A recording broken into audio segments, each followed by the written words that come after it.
Up to 4 million Zimbabweans face hunger following poor harvests and a harsh El Niño-induced drought. The government has been forced to declare a state of national disaster. The government has appealed for $1.6 billion in food aid. An area called Mwenezi is one of the worst hit areas, and residents there are bracing themselves for worse. It's been a hard season for Agnes Mashila. Her food stores are empty, and whatever little she has now is barely enough to feed her family. The rains came late. A few plants that survived the dry spell revived. We don't know if they will make it. Maybe they won't.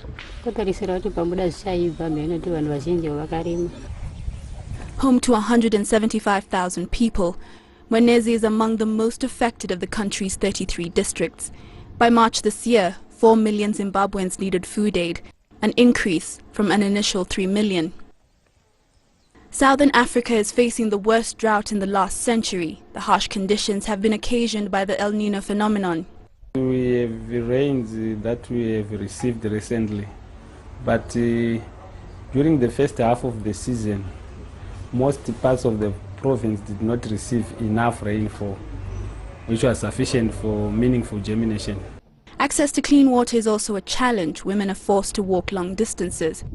The distance we have to cover to get to water is great. Sometimes we are carrying babies on our backs.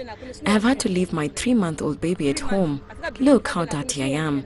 There is a big water problem here. Zimbabwe has declared a state of national disaster.